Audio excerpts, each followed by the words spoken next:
Everyone in the city knew the name Julian Ashford. To the public, he was a brilliant but cold businessman, heir to a century-old fortune, owner of companies that shaped markets and moved governments. Another round? To the tabloids, he was a recluse. To his employees, he was distant but fair. And to the staff inside Ashford Manor, he was predictable.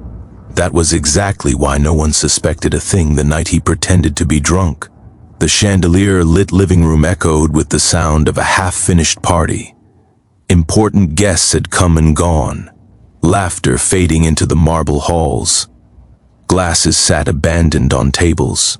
Music hummed softly from hidden speakers. Julian sat slouched on the leather sofa, one arm draped lazily over the back, a crystal glass tilted dangerously in his hand. His eyes were half closed. Anyone watching would have assumed he had finally let himself indulge. Anyone except him.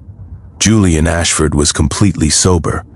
Across the room, Elena, the newest maid at the manor, hesitated at the doorway. She was young but not naive, quiet but observant. She had been working there only 3 months, yet she had already learned one thing: Mr. Ashford never drank more than a single glass. Tonight was different. "Mr. Ashford," she said softly. No response. She stepped closer, careful not to make noise on the polished floor. "Sir?" Julian's head lolled slightly. His voice slurred just enough to sound convincing. Leave it." Elena froze. Her heart began to race. She had heard stories, not about Julian himself, but about powerful men in general, men who treated staff like furniture, men who assumed silence meant permission. She swallowed and straightened her shoulders. "I'm here to help you to your room," she said firmly. Julian's lips twitched, so faintly no one could see it. Good, he thought. Let's see. He shifted as if struggling to stand, nearly dropping the glass. Elena rushed forward instinctively, catching it before it shattered. "Careful," she said, setting it aside. She offered her arm. Julian leaned heavily against her, exaggerating his weight. Elena stiffened, but did not step away. Instead, she adjusted her stance, bracing herself, guiding him slowly down the hall. "You should have eaten more," she muttered, half to herself. Julian noted everything: her professionalism, her distance, the way she never once took advantage of his vulnerability. At the staircase, she paused. "This isn't safe," she said. "I'll call Mr. Harris to help." "No," Julian murmured. "Please, just a moment." She studied his face carefully, suspicion flickering in her eyes. "All right," she said at last. "But we go slowly." They climbed step by step. Elena's arms trembled from the effort, but she didn't complain. Inside the bedroom, she helped him sit on the edge of the bed, then stepped back immediately. "I'll get you water," she said. She returned moments later and placed the glass on the nightstand. "Drink." Julian took a sip, still acting dazed. Elena sighed with relief. Then she surprised him. She reached for a blanket, carefully draped it over his shoulders, and adjusted the pillow behind his back. Gentle, respectful, efficient. "No one should be alone when they're not well," she said quietly. "Even people like you. People like you." Julian opened his eyes slightly. "People like me?" He slurred. She met his gaze without fear. "Powerful people forget they're human sometimes." "I don't..." For the first time that night, something stirred inside him that had nothing to do with the test. It was admiration. When she turned to leave, Julian spoke, this time clearly. "Elena," she froze. Slowly, she turned back. His eyes were sharp, focused, sober, her breath caught. "You were pretending," she whispered. "Yes," he admitted. The room was silent. "I needed to know," he said calmly, "who would protect me and who would take advantage." Elena straightened, anger flashing in her eyes. "You lied to test me?" "I observed," he corrected. She crossed her arms. "You scared me." Julian stood steady on his feet. "I'm sorry," he said sincerely. "That was not my intention." She studied him, searching for arrogance, and finding none. Then don't do it again, she said. He nodded once. I won't. As she left the room, Julian realized something profound. The night he pretended to be drunk, he learned more about Elena than months of watching ever could. And Elena, she would never forget the look in his eyes when the act dropped, because something had changed for both of them. The morning after the incident felt heavier than any other at Ashford Manor. Elena arrived early, as usual, her uniform crisp, her hair neatly tied back. But something inside her had shifted. She moved through the halls with the same quiet efficiency, yet her thoughts refused to settle. The image of Julian standing suddenly sober, his calm confession still echoed in her mind. A test. She disliked that word. Julian, meanwhile, had barely slept. For the first time in years, the manor felt less like a fortress and more like a mirror. Elena's reaction, her fear, her professionalism, her refusal to cross boundaries, had revealed something uncomfortable about him. Power, he realized, made it too easy to forget the fear it inspired.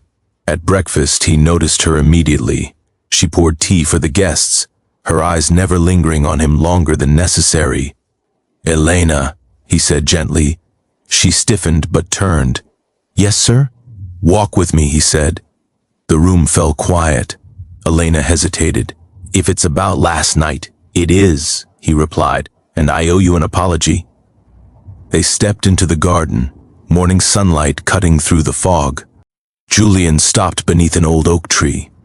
I misused my position, he said plainly. What I did was unfair. Elena looked surprised. She had expected defensiveness, authority, excuses. Apologies don't erase fear, she said carefully. No, Julian agreed. But they are a beginning. She studied him, weighing his words. You didn't fail the test, he continued. You passed it. Her jaw tightened. I didn't ask to be tested. I know, he said. That's why I'm ending it. Ending what? The observation, he said. From now on, there will be transparency, respect. No games. Elena exhaled slowly. I need to know something, she said. If I had reacted differently, would you have punished me? Julian didn't answer immediately. Yes, he said honestly. I would have dismissed you. She nodded, as if confirming something she already knew. That's why this place scares people like me, she said, because one wrong moment can end everything. Julian felt the weight of her words settle deep in his chest. From that day on, he changed. He stopped watching from a distance. He started listening. He learned Elena's routine, her dedication, the way she helped older staff without being asked. He noticed how other employees respected her, not out of fear, but trust.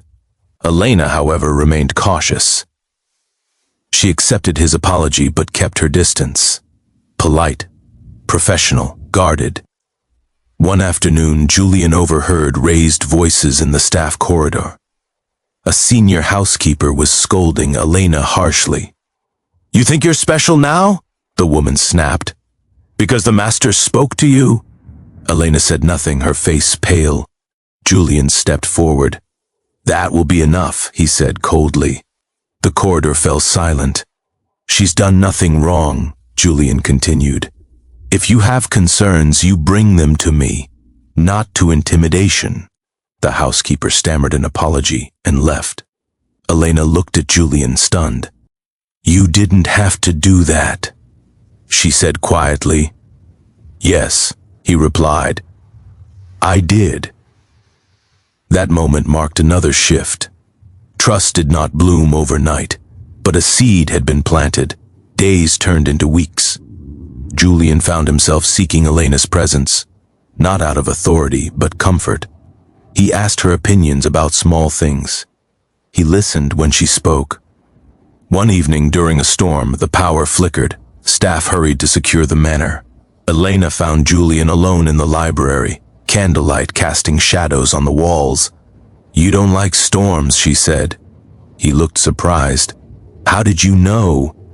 You tighten your jaw, she said simply. For the first time, he laughed softly. Stay, he asked. She hesitated, then nodded. They talked.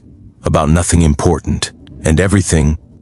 That night, Julian realized something dangerous. Trust, once broken, was not given back easily, but it could be earned.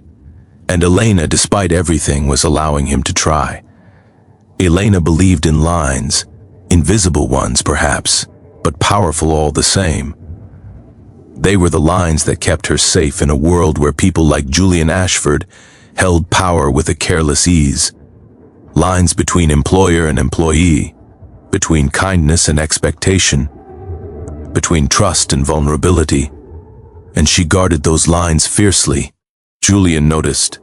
He noticed the way she stepped back when conversations lingered too long. The way she redirected personal questions with polite efficiency. The way she never stayed alone with him unless absolutely necessary. It frustrated him, but more than that, it humbled him. Because Elena wasn't afraid anymore. She was aware, and awareness was far more difficult to earn forgiveness from. The turning point came on a quiet afternoon when most of the staff were out preparing for a formal event. Julian had remained behind, reviewing documents in the library. Elena entered silently to dust the shelves. "You don't need Ed to do that today," Julian said without looking up. "It's on my schedule," she replied. He nodded, then hesitated. "Elena, may I ask you something?" She paused but didn't turn around. "You may ask, do you still feel unsafe here?" The question surprised her. She turned slowly. "That's a complicated question. I have time," he said. She considered him carefully.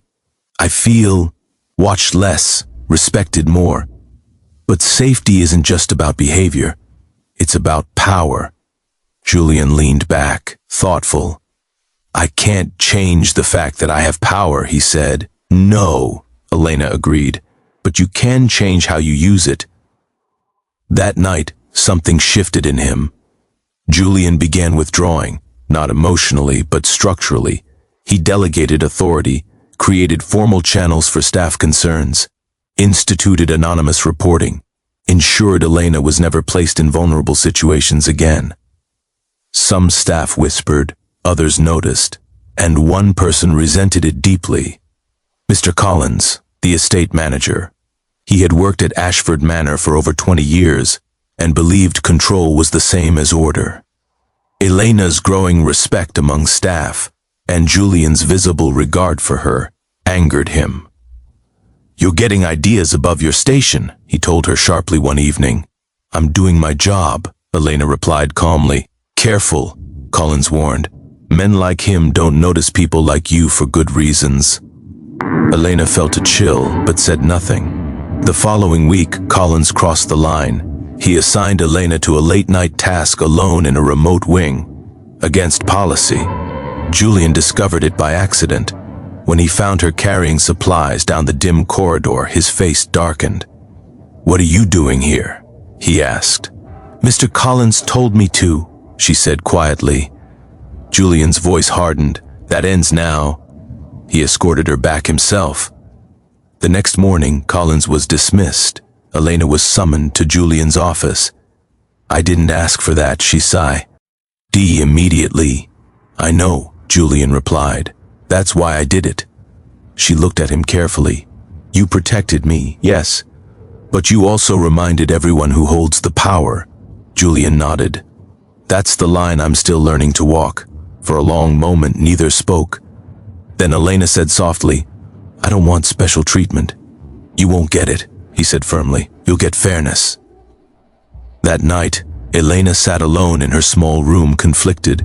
Julian was changing, genuinely, but change didn't erase reality. She was still his maid, and feelings, dangerous, unspoken, were beginning to surface.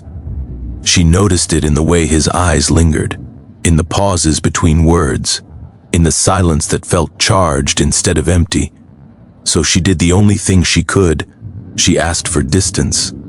The next morning she requested a transfer to another wing. Julian read the request twice, then he approved it, without argument, without protest. That was when Elena understood something important. He wasn't pretending anymore, but the distance hurt more than she expected. Julian felt it too. Days passed without seeing her.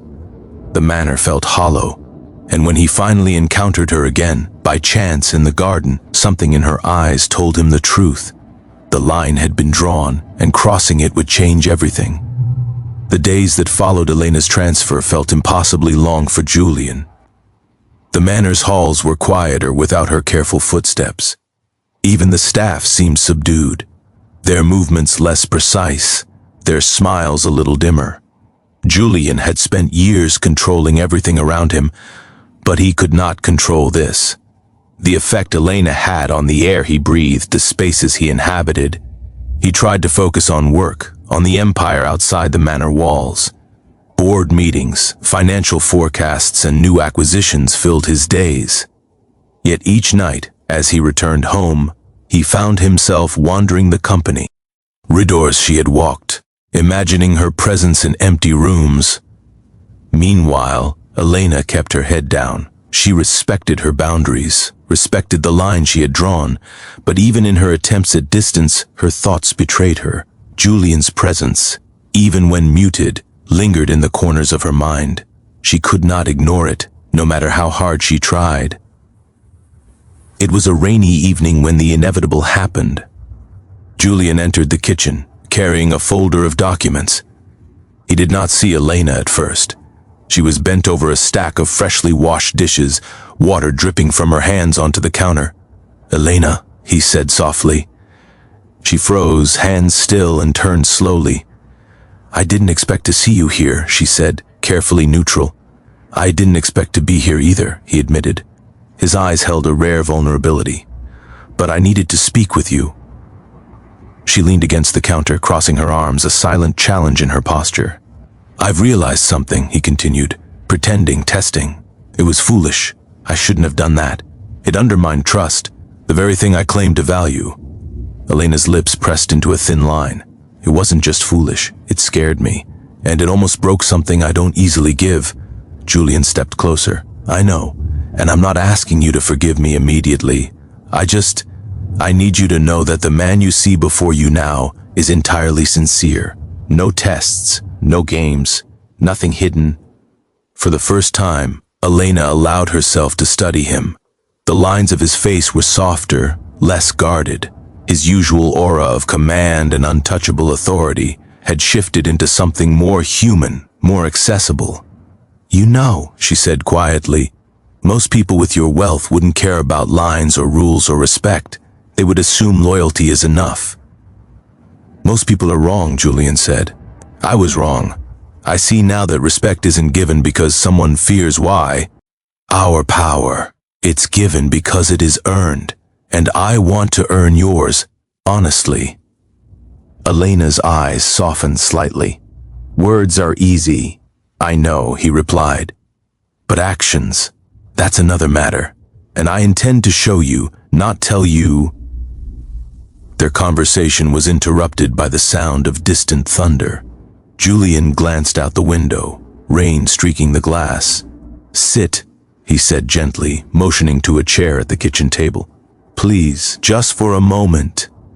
She hesitated, then complied. The distance between them remained, but the tension had shifted, from suspicion to something fragile and unspoken.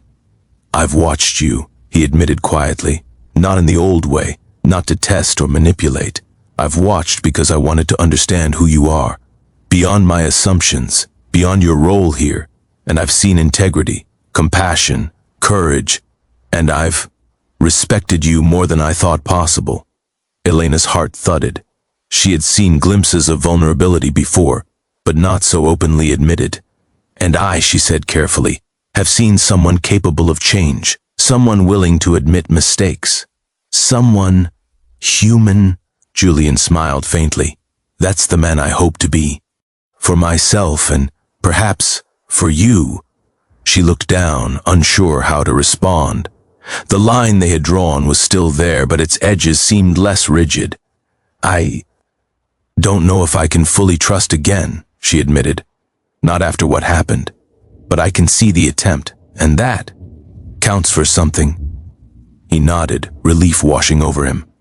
"That is all I ask, one step at a time." A flash of lightning illuminated the kitchen, followed by the soft rumble of thunder. Elena laughed, a short, nervous sound. "You're dramatic," she said. "And you are remarkable," he replied. The storm outside continued, but inside the kitchen, something shifted. Walls that had been firmly in place began to crumble, not recklessly, but cautiously, brick by brick. Over the next several days, Julian and Elena spent more time together, cautiously bridging the gap.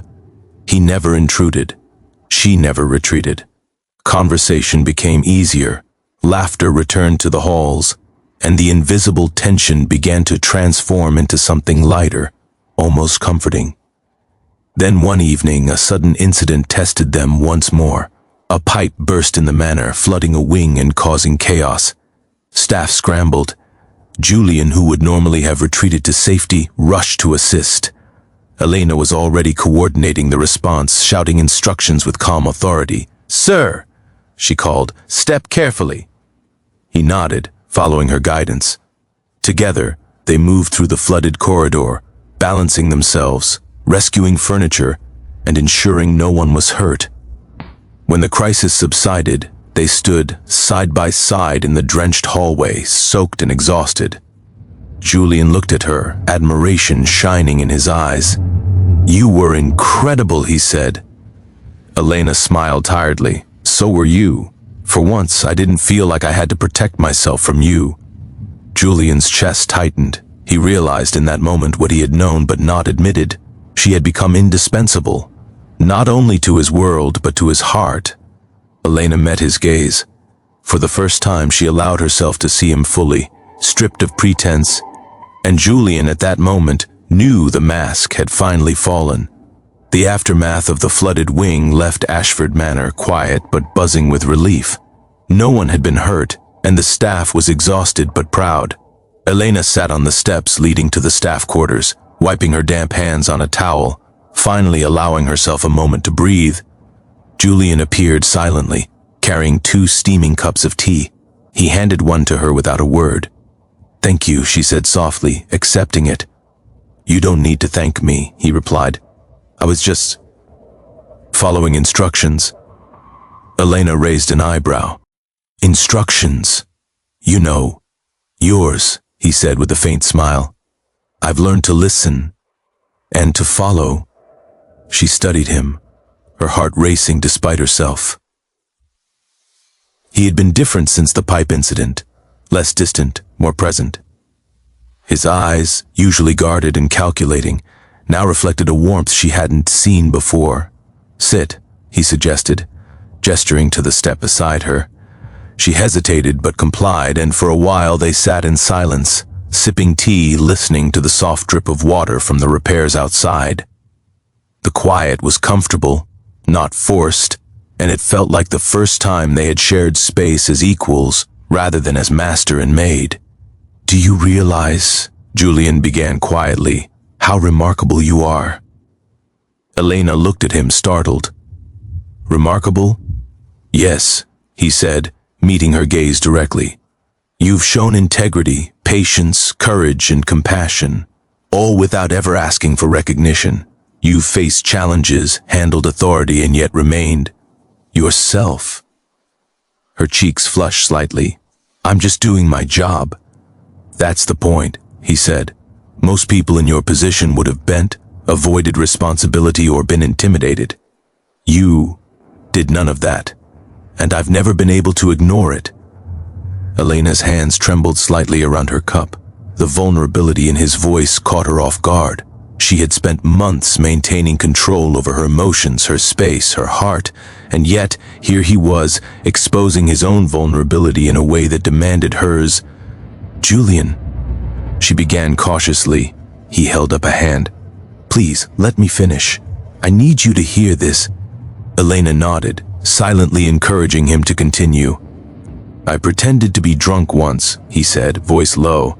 "Not because I wanted to harm you, but because I wanted to see the truth.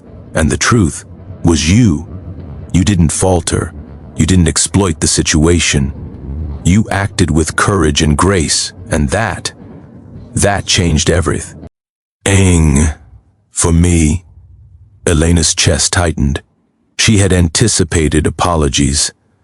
perhaps explanations, but not this level of honesty. You risked yourself, Julian continued, and in doing so you showed me who I want to be, not as a master of this manor, not as a man of wealth, but as a person worthy of trust and love. And I can't imagine a future without you in it.